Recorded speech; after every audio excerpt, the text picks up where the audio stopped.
rise up, rise up, rise up.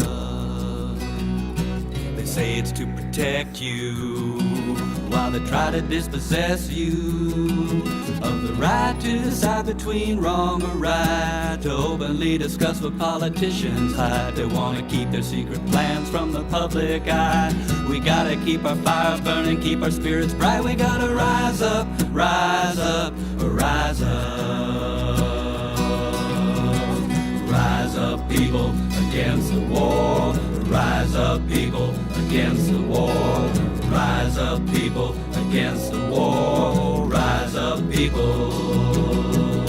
Money got no children, and bombs ain't for building, and killing ain't no way to make a peaceful day, as all of God's children can easily explain. We gotta keep our fires burning, keep our spirits bright, stand up and speak for what we know is right. We gotta rise up, rise up, rise up.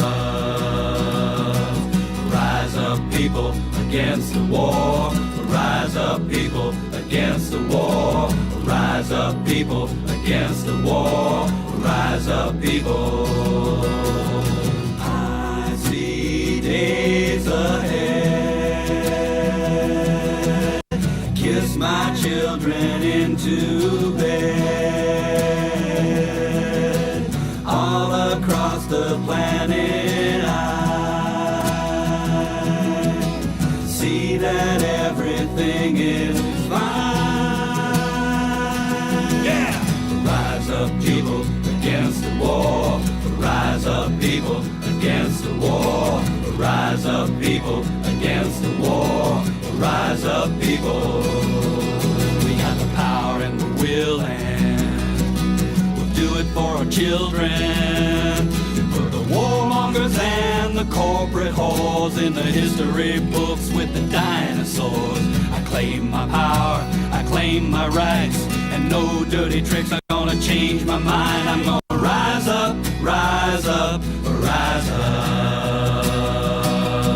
I'm gonna rise up, rise up, rise up. Rise up, people, against the war. Rise up, people, against the war. Rise up, people, against the war. Rise up, people, against the war. Rise up, people, against the war. Rise up, people, against the war. Rise up.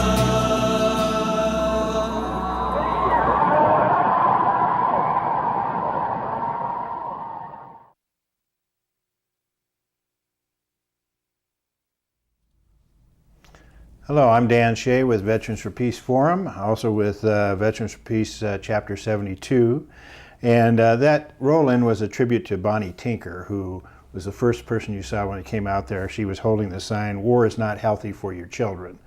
Now, Bonnie has been a longtime activist. She passed away in 2009, and she died in a bicycle accident. She meant to get out there, but she would be at the recruiting centers quite often protesting that the military was trying to take our children and put them in harm's way. And my guest today is Jenika, who is the Vice President of Veterans for Peace, our local Chapter 72. And Jenika, just as we were talking, you had said that you had gone to Bonnie's funeral. Yes, I went to her celebration of life, downtown great. church, mostly female, very upbeat, and she was very, very loved. Oh. It was a beautiful tribute to her. I saw her there, and I see so many faces that sometimes I can't put a name to a face, but her name was out there all the time, and it was great that this Roland was in here. Because for me, so many, and one of the things I wanted to do is, too often we don't have enough women on the program to talk about what it was like to be in the military. And I wanted to talk to you a little bit just to get to know, for the people to get to know you a little bit. First, where were you raised? I was raised in a little town called Willamette, Oregon. Uh-huh. It's now been engulfed a lot with West Lynn Incorporated, Right. but it's still where I was born or where I was raised, it was the land that time forgot. I love Yes. Westland area. My aunt lives over there, or did Yes. live over there for a long time. What school did you go to? I went to a Catholic grade school, Uh-huh. and then I went to Oregon City High School, and then I did my college at PSU and my graduate at West Virginia. So when you Yeah. said you did your college at PSU, was that before the military or after the military? Oh my God, I didn't even think of that.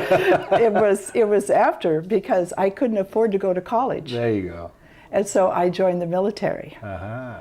I didn't have the skills really to get a well-paying job to pay for an apartment. I did not want to live with my parents. Uh-huh.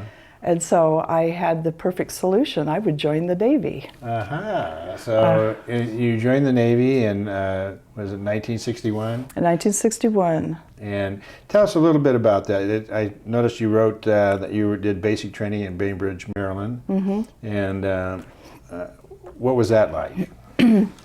Basic training scared me. Did it? Yeah. I had never had to shine shoes a certain way before. I never used starch. I never starched my collar. It was difficult to do it this way. You couldn't spray starch it. You had to make a solution and dip it in and dry it.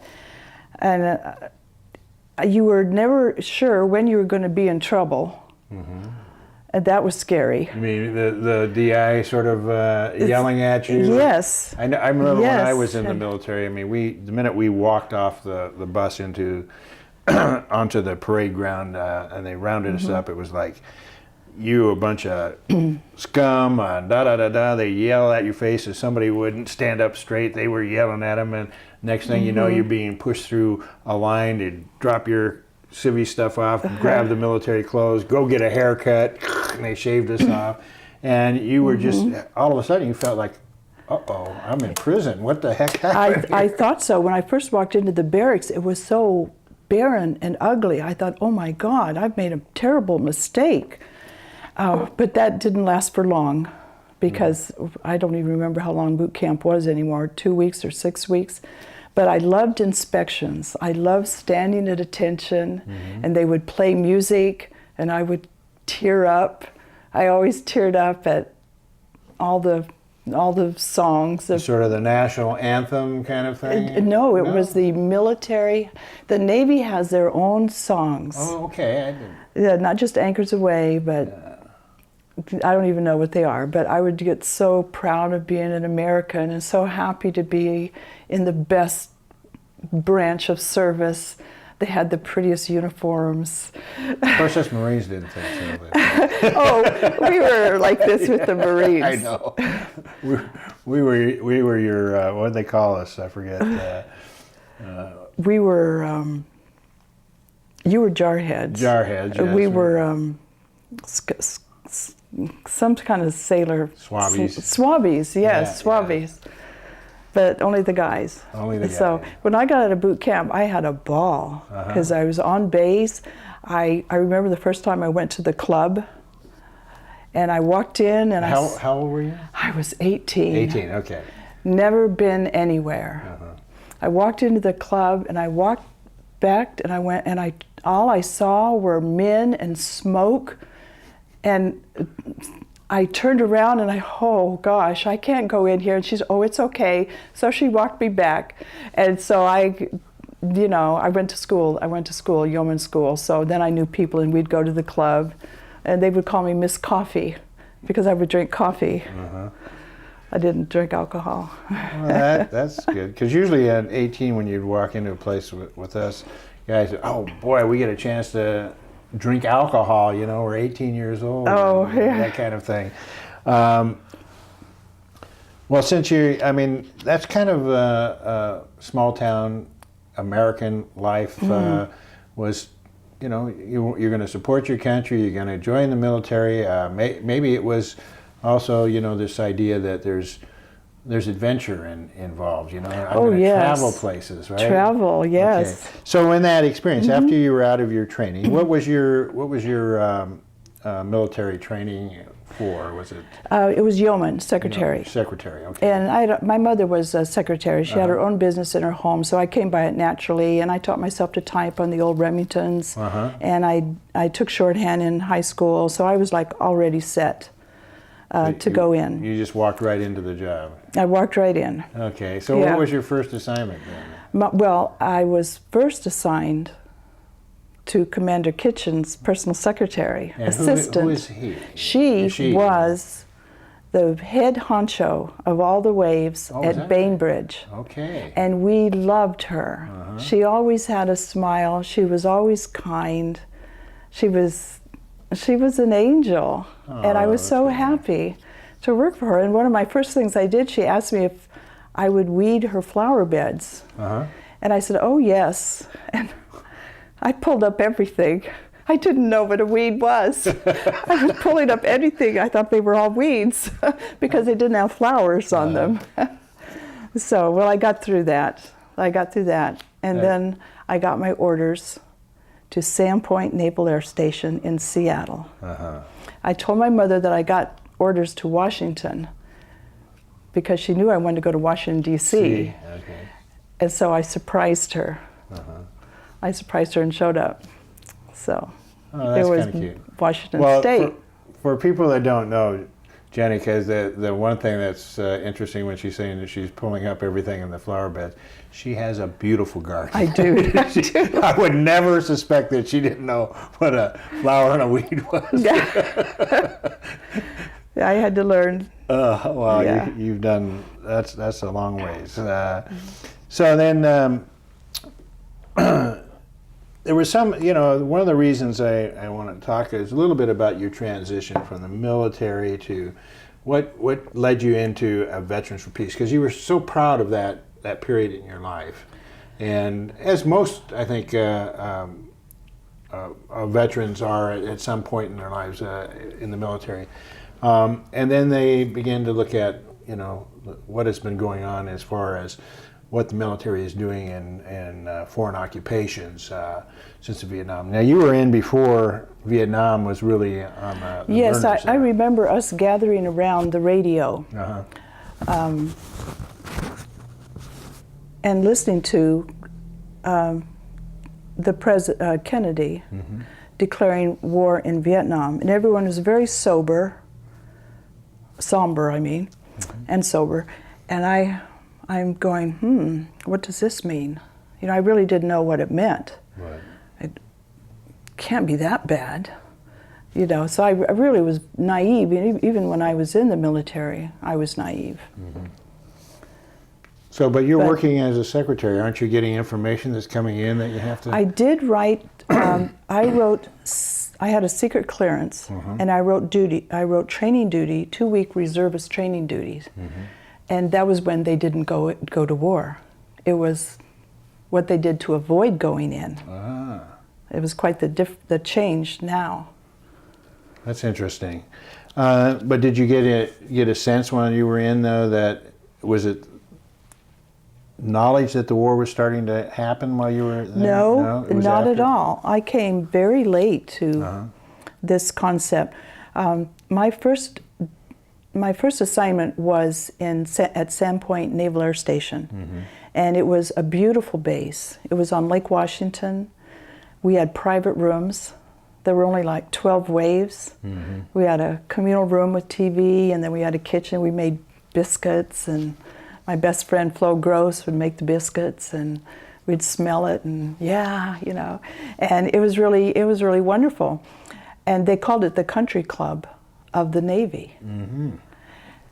And everything was wonderful until the Alaska earthquake hit. Yes, it's interesting because here the other night we were at watching the screening of a program called Authority and Expectations. Yes, I was. With Ray Harris, who I've had on the program before, and I think I announced that screening of that film. And it's an Iraq war vet who is telling, his emotional story, his self, his feelings, his philosophies, his ideas, and a very tragic point at one point where it was close to almost suicidal in a sense when at the end of the film. And the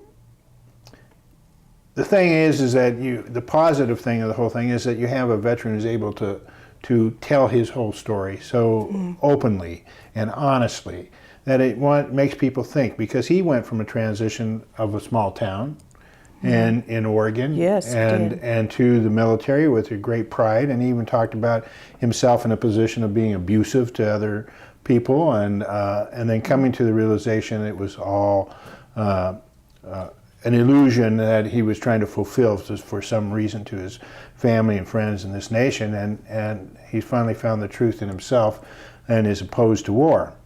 So afterwards we went over to the Cheerful Tortoise, one of my old hangouts when I was at Portland State University. Mine too. And Mine too. we were sitting down and talking, and I just came back into the table conversation. I hear Jenika talking about she had gotten in trouble, and it was this. I said, Jenika, what story? I've never heard this story before.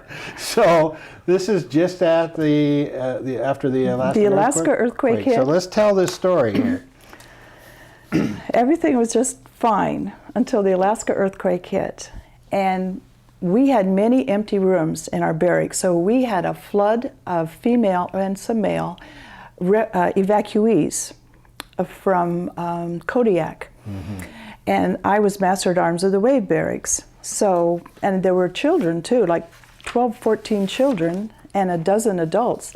And so I'm busy doing the beds and helping people, and I'm burping babies, I'm changing diapers, I'm cleaning messes constantly, children. And the next thing I know, there was a reporter came in and took my picture interviewing the waves, interviewing the evacuees. Now I had... this is a picture here, if we can get that up. Try and put that in there. Go ahead and just keep on talking. They'll pull that I was up. wearing my University of Washington sweatshirt because I went to night school, and I was wearing cutoffs, and I was barefoot because my blues, my navy blues, were not anything that I should be. And which picture is yours there? This is me sitting here with the paper and pen. I'm interviewing them, signing them to rooms. And so I'm technically out of uniform, I guess. Well, in comes all these brass from Bremerton, all these females that we never saw before, and they were sharp and this and that and expected saluting, and we just didn't do that on the base. It was very relaxed. So the reporter from Seattle Times called me up and said, "Oh, how'd you like your picture in the paper?" And I said, "It's nice, but I heard I'm on report." Now, no one told me this. I just heard it. I received nothing in writing, but all of a sudden I was in trouble. So I said, I'm sorry. I mean, I thank you for the picture, but I'm really in trouble. and so what happened, I believe they called Captain Harmer and said, "Gee, this nice little wave is on report, and we're gonna do a story." I think that's what happened, because Captain Harmer was having a big PR campaign at the time to get waves in, recruiting, and this was not good publicity for someone to be on report. So the next thing I know,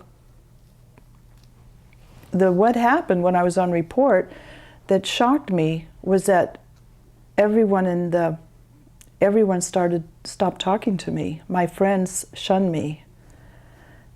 Even my best friend. For wearing shorts? For being, I was in trouble. I was in trouble.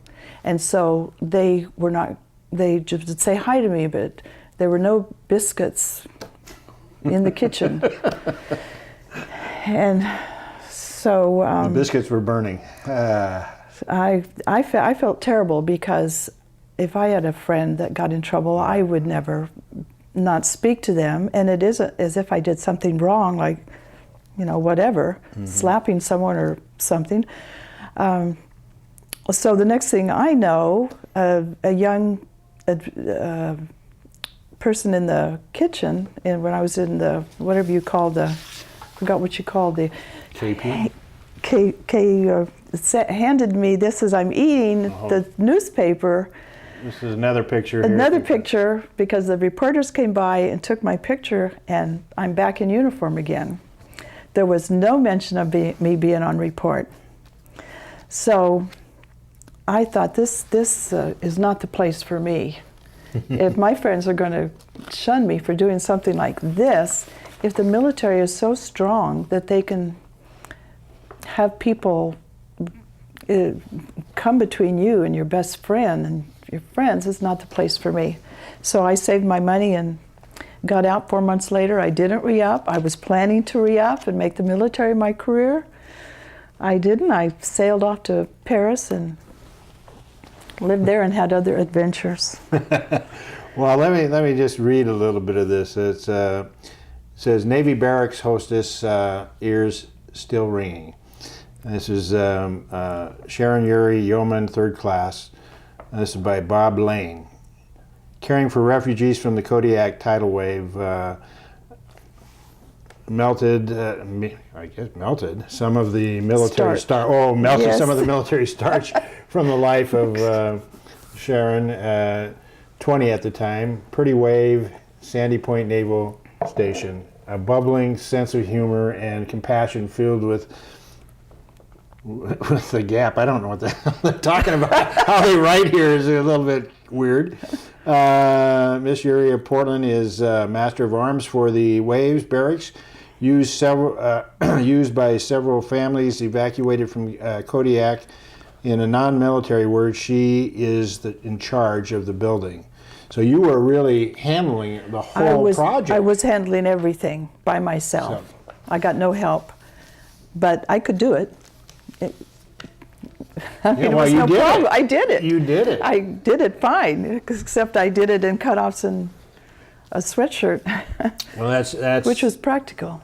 One of the things, and I asked you earlier, it's because we introduced you as Jenika. Yeah. And Sharon Urey is your name. My born name. Born my name. name. And you said that you chose Jenika as your name, and why did you do that? And tell us a little bit about that. Well, when I was on my path searching, just before I came to the Gnostics and met Nestor, I was searching and I found a group, Nestor's wife, Myra. Mm-hmm. And in this group is a spiritual group, really about peace, cosmic laws, universal laws, and we had to find our guides.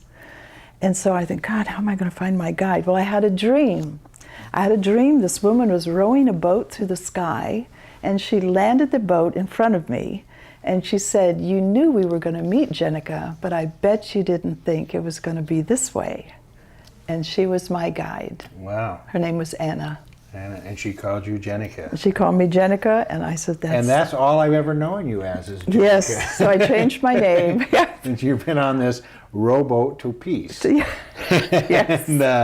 And down this river of life, you meet Nestor. And Nestor is one of these. He was one of our members. I knew Nestor. He was a World War II veteran, constantly out there in the forefront, speaking out against the war. Yes. Just a wonderful man, and we all held him dearly to our hearts. He was at almost all of our meetings with Veterans for Peace, and a great guide. Yes, and some people don't know, but Myra and Nestor's home was a mecca for peace and spiritual and alternative forums. Mm-hmm. Pagans, Fundamentalists Anonymous, astrology, peace groups, and they also took in people who needed a place. And they took care of me for 6 weeks when I was very ill. Well, that makes me understand even more that, like, when we have a guest come to town and we're looking, it's always a difficult thing. We're always trying to save money, and we're looking for people who will house somebody that's coming into town. Jenika is the first one to try and she'll house one of our guest speakers that comes in.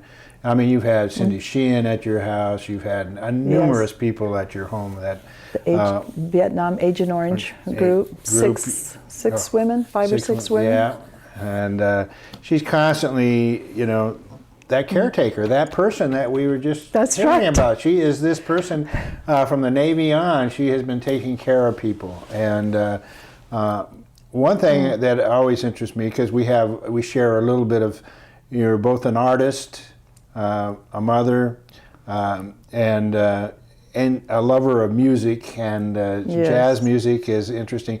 So you say after you got out of the military, you sailed to Europe for travel and adventure. Yes, so I did. Tell us a little bit And, about that part of your life. All the time I was in Paris. I was in Paris and Switzerland, then back to Paris. All the time, I still believed that our military was doing the right thing because I'm an American, and America does the right thing. And I learned very quickly that if I went to a party, I learned to say, when they say "D'où venez-vous?" where you from, I found out I should say "Je suis Canadian." And that stopped it right there. We never got into the war because I didn't really know what to say or how to defend it. I never took it apart. I never had anyone. It's just where I was. What were people saying about the war at that point? Well, you know, the French were in there that that left, and well, they were saying we shouldn't be there, and I was thinking we need to stop communism. Well, when they say that we shouldn't be there, again, I think we need to always take a look at artists are always on the sort of edge. The musicians, the artists are dealing with these questions that often are alternative to what the status quo of a nation is. Because the French were really wanted to be there. The French government wanted to be there, but I'm sure that among the artists, the activists, and others, they were saying they needed to get out. This was a time we were still dealing with colonial France, you know, and Vietnam being one of the great battles to rid themselves of the colonial powers, and inspired many others in Africa and around the world.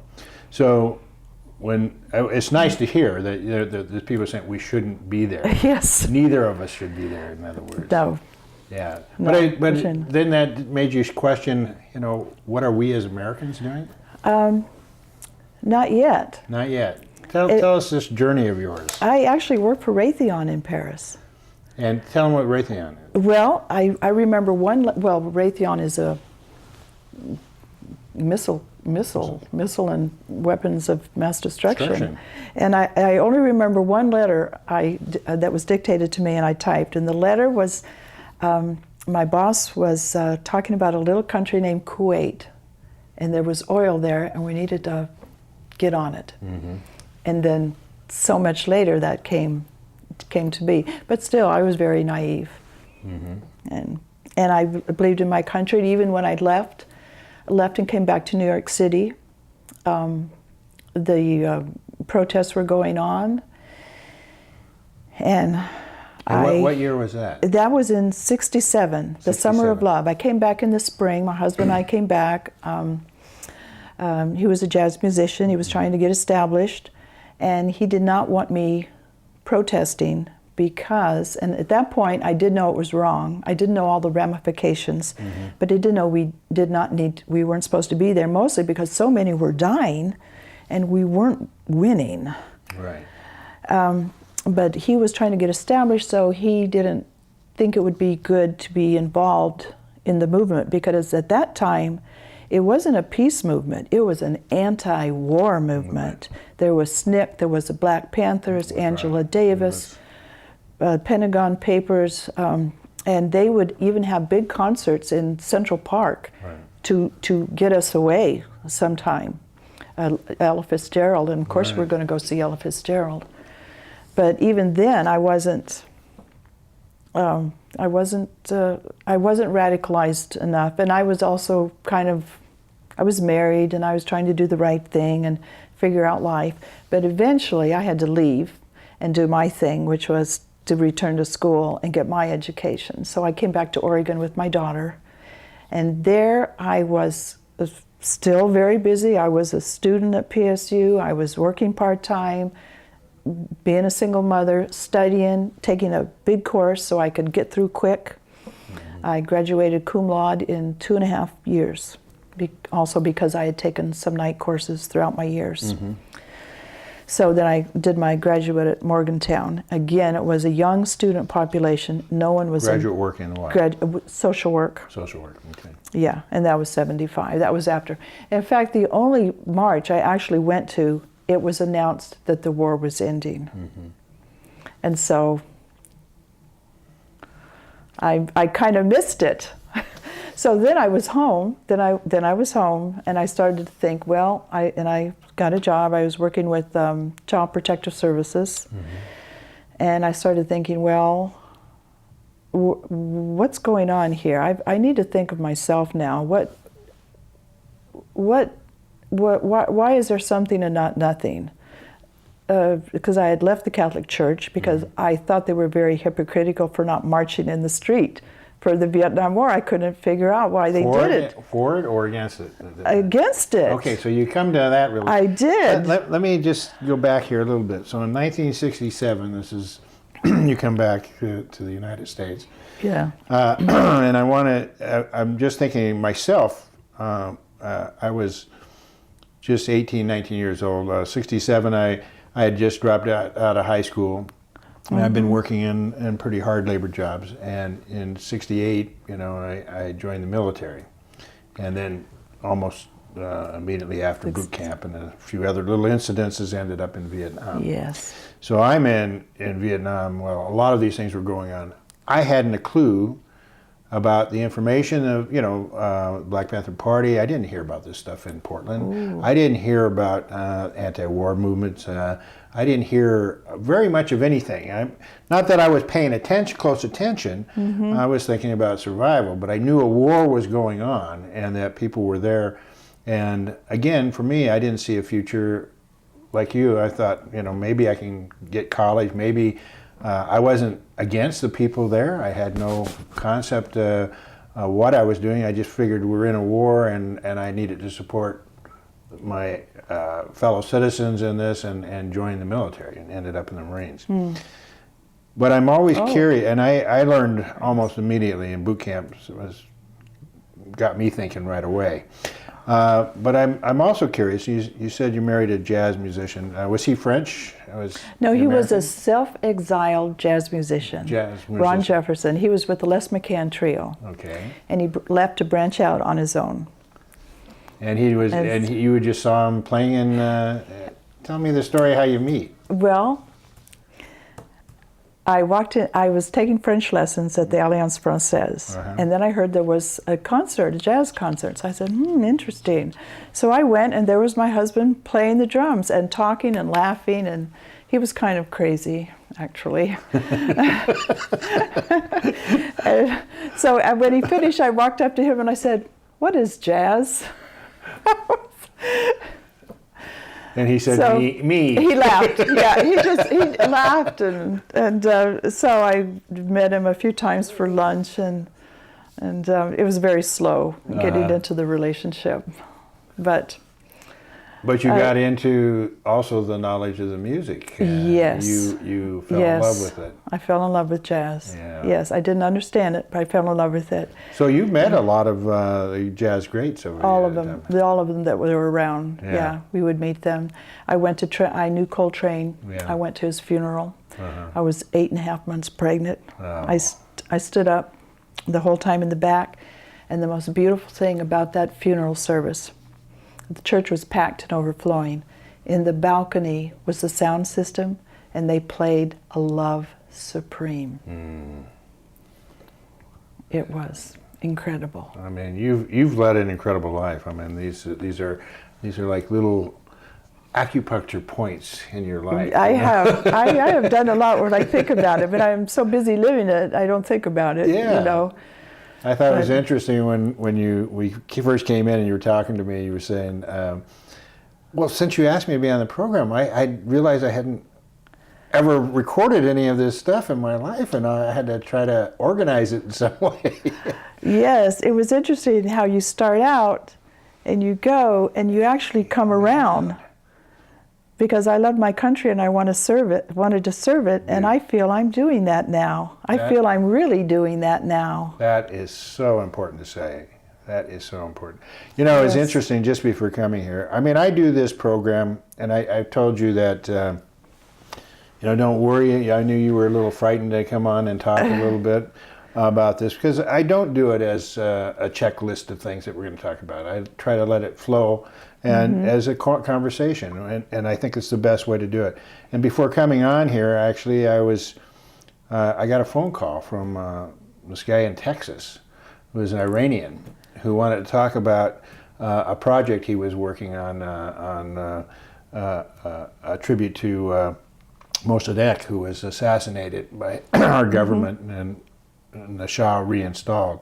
So I'm going, gee, I got to go do my program, and I'm talking to this guy about this, and it's just that people all of a sudden are when you're part of Veterans for Peace, you're meeting so many different people, and you're learning the history. I'm learning the history of one people's, where we've intervened in their country, and I knew what we did in Vietnam. I see what's happening in Iraq and Iran. I saw in the 1980s, of course, the Central American conflicts that went on, and I learned from the people themselves. So when you're going through this path, did you run across Vietnamese people that on your sort of path to finding a network for Veterans for Peace? No, I came at it when I was searching for a spiritual path to follow, and my friend Mike Howard, who's a Jungian doctorate in Jungian teaching, he said, "Oh, you should check out the Gnostics because they believe in the equality of men and women." And he said, "I know Nestor Perella. He's the priest there." And I says, "Oh, okay, I'll go with you." And so that's when I met Nestor. He joined the Gnostics for a while, and that's when I met his wife and became involved in really what I was looking for, which was a really good spiritual outlet that felt perfect for me, the temple teachings. Right. And so I got the spiritual aspect, and then I combined that, and I was kind of a caregiver for Nestor after Myra died, and his son Kendrick, who you know. And he became unable to drive to Vets for Peace meetings, and he said, "Can you drive me?" I said, "Oh, Nestor, I'd love to drive you." So I would drive Nestor to the Vets for Peace meetings and make sure he stayed in his chair because his time was getting short and he would nod off. So I did that, and then just before he passed, he gave me a membership in Vets for Peace to encourage me to go. So I thought, well, I better go. I'd feel guilty if I didn't. And besides, it kind of was an interesting group, and they were veterans, and they were for peace, and so am I. So, so when I went there, I didn't know anyone. There were only 2 women at that time, Marion Ward and Sandy Henderson. And I really felt like an outsider. I didn't understand the language, the names, the organizations that they were talking about. But I hung in there, and little by little, I understood more what was going on and what our government is really doing. And little by little, what I held dear kind of got chipped away, and more truth was coming out, uncomfortable things about our government and the military and the presidents that we believe in that don't follow through. So, and now I'm here, and very happy to be here. Well, and you're the vice president of Veterans for Peace, and I know it's been difficult for you since you had a car accident, and you've been kind of on sabbatical, but you keep in touch through email, and we're so glad to have you. I think it's just important. People don't know that you also are a winemaker and an artist. And, I too, I make wine, yes. And tell us how you got started in winemaking a little bit. Well, I was one of my very first jobs was with transitioning teenagers at Christie School, and my boss came up and he handed me a bottle of blackberry wine that his girlfriend, now longtime married wife, made. And I said, "What? You made that?" And like the light bulbs went off. And I started knocking on doors that had fruit trees and say, "Can I pick your fruit? I'll make wine. I'll give you half the produce back." Okay. So I was just wheeling and dealing. I started out with fruit winemaking. And then I joined the West Side Wine Club, all male group. Is it still? it's still there. I'm not a part of it anymore. It's more integrated. Yeah. No, the winemakers were all males. Okay. And I was a bit denigrated because I was a fruit winemaker. So when I found out how to make Pinot or Chard, I said, "What? You mean you just take a grape and crush it, and that's all? You don't have to measure the tannin, the acid, the sugar, the water, the nutrients? You don't have, that's all perfect?" I said, "Well, this is simple." 2 years later, I took the blue ribbon for a Pinot, All right. and only one male congratulated me. So I make Pinot and Chard, mostly Merlot and Cab. I don't make fruit wine anymore because, frankly, it's too hard. Yeah. It's very difficult to make fruit wine making. I didn't know that. Fruit wine. Well, I know I've Yeah. tasted your wine, and it's excellent. Thank you. Thank you.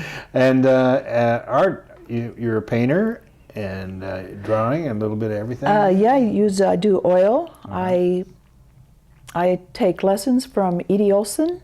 I haven't because of my shoulder problems.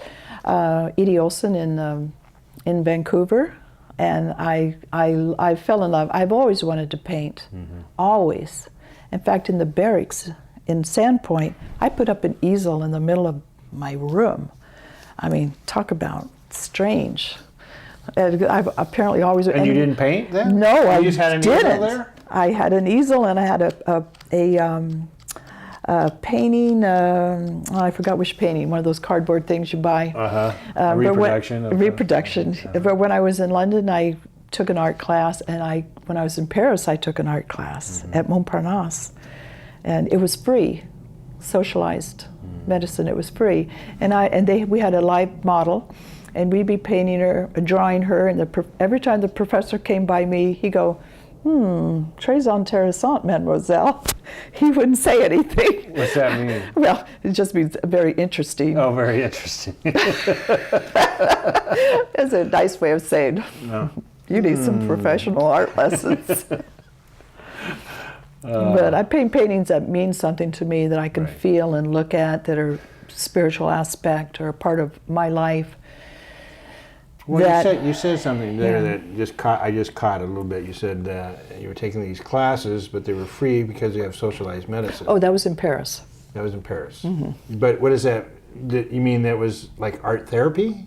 No, students come, they bring a canvas, and they just set up and start drawing, and they get feedback from the professor. But what did socialized medicine have to do with it? Oh, I should have said socialism. Socialism. Okay, so Yes. the education was Yes. free. And actually, I must say that when I was first pregnant in Paris, I had a blood clot. And I was hospitalized for 6 weeks in a French hospital to save my life and my fetus, who is now a 44-year-old daughter with a family of her own. And everything was free. 6 weeks in a hospital. Wow.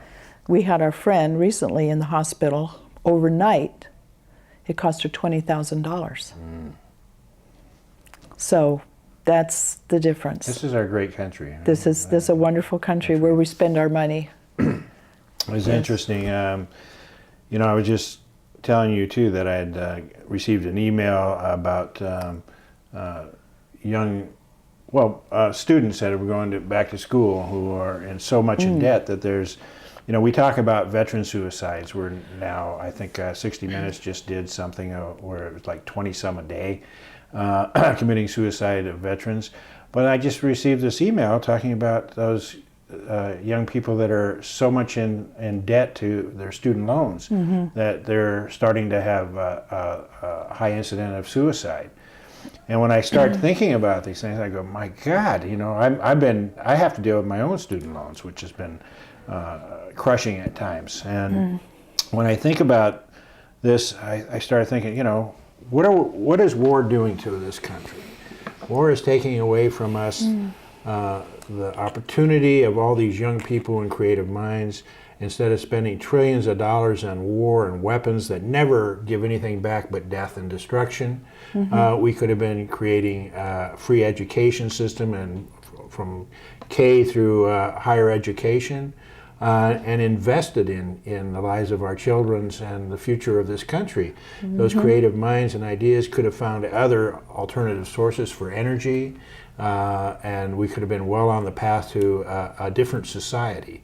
And all of those things mean so much to us. And as for us veterans who many of us who were in combat, we see that we see the horror of war, but we also live with that horror every day, you know, in our dreams, in our minds, in our thoughts, the losses of our friends, our children.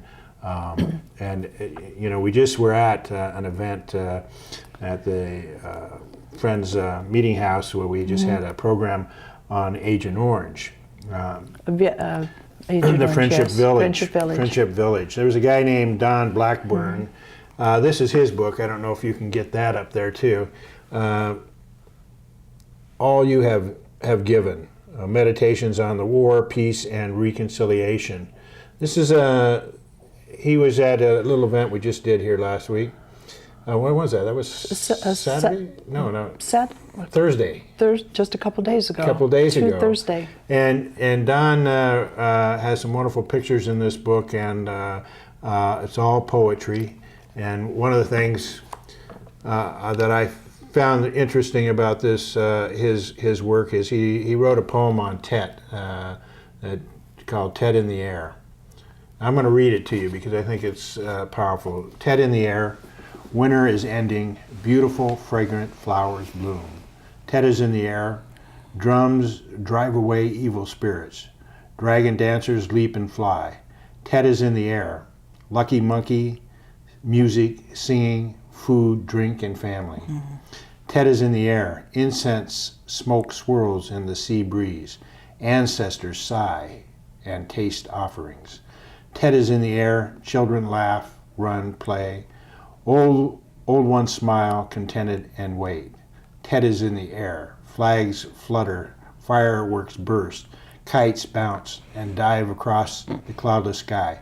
Tet is in the air, hope is everywhere. And what is profound about that to me is that I also wrote a similar poem. I can't read it to you now because I have to read it. I'm not good at remembering. But it was just that, you know, here's two minds that come across. Tet for Vietnam veterans is about war. Tet for the Vietnamese is about a festival of life and remembering their ancestors. It was the festival that before the wars. It is now a festival again. And it's not about war, it's about that hope. And I think that's something for all of us to learn. I mean, in Vietnam, he was saying that the old soldiers say, you know, we don't talk about war. Why do you guys still talk about war? For them, they want to talk about the future. Well, we do too. I think, you know, that's what Veterans for Peace is looking. We need to create a world where we don't need to talk about war anymore, that we can talk about, you know, what are my kids going to be a doctor, or one's going to be an engineer, or one's going to, you know, we want to talk about the future, how we're going to have a better world here. But we're constantly plagued, and what I was telling him is, Don, was the reason that we talk about war is because I have never seen it stop. It has been, I've been at war, one right after the other, it seems, and all of our resources is going towards the prison industrial complex, the military industrial complex, and all of these things seem to be woven together.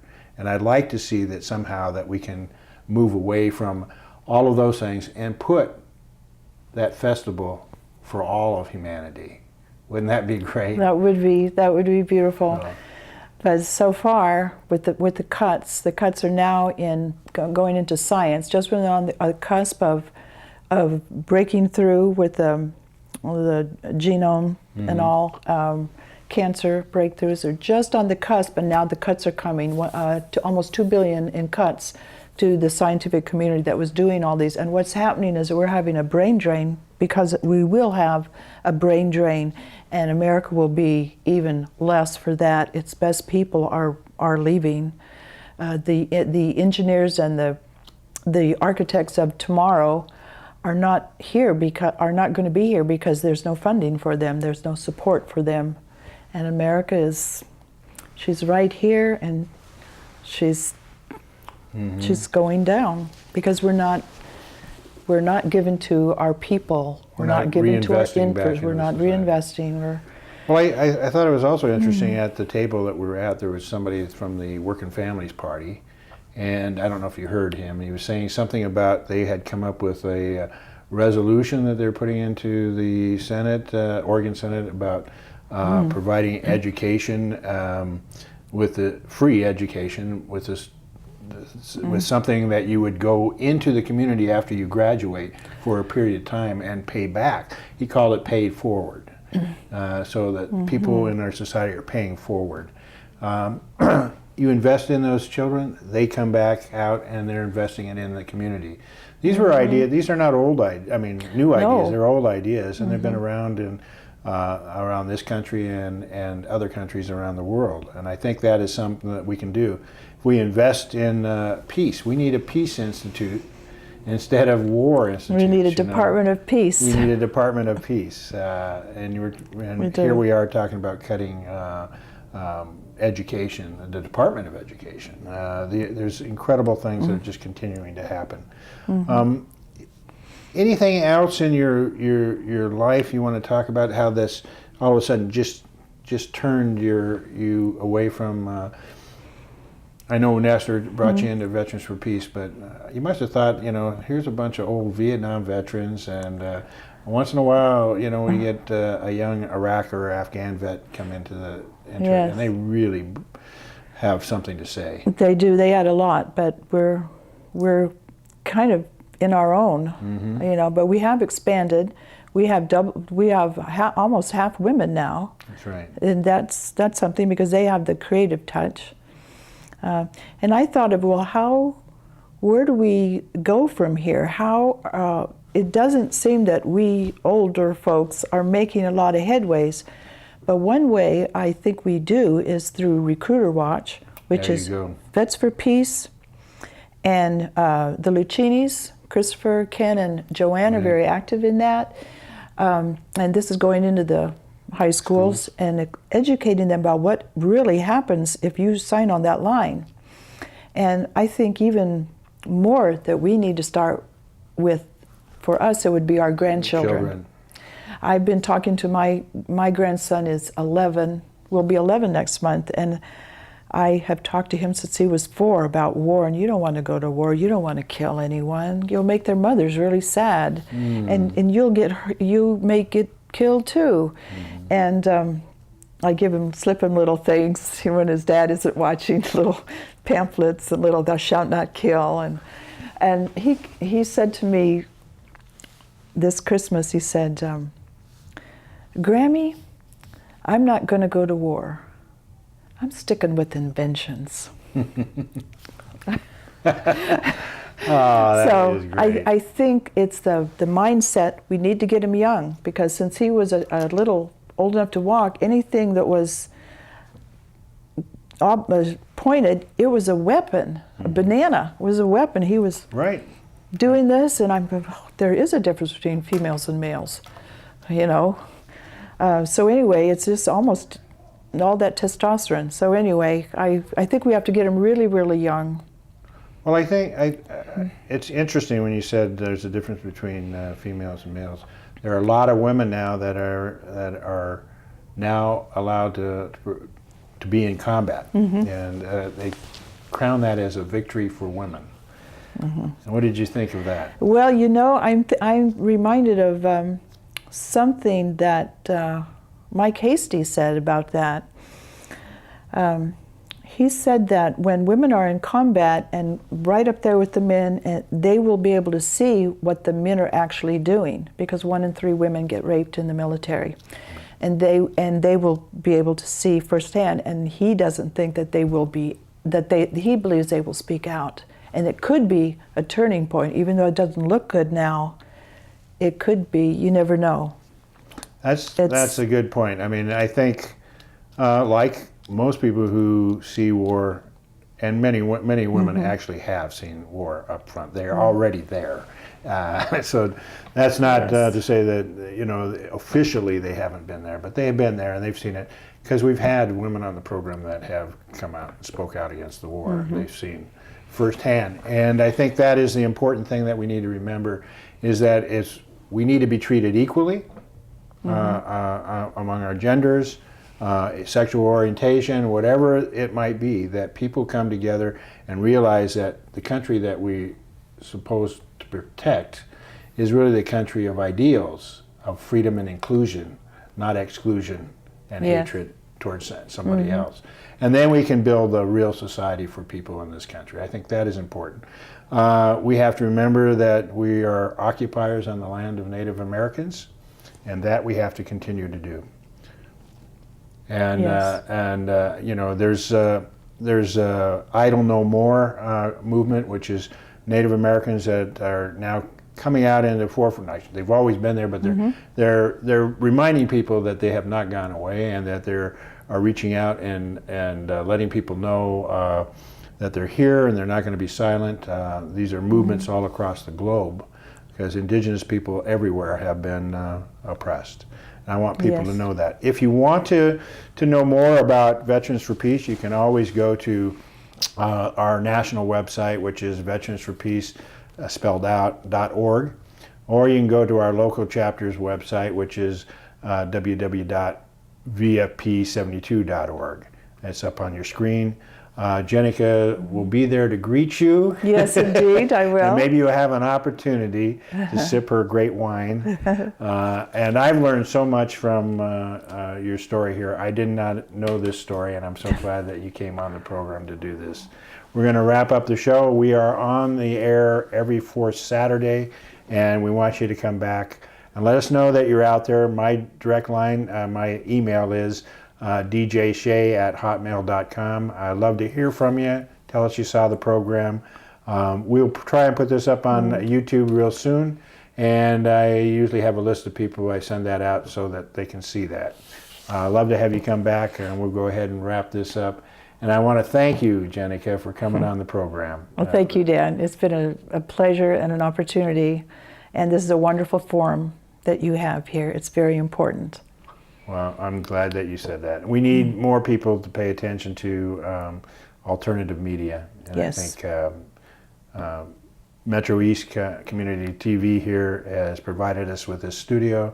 I want to thank my producers, Kelly Labonte and Jim Lockhart, for all the work they do, because there are a few people out there that are dedicated, and we do this all as volunteers.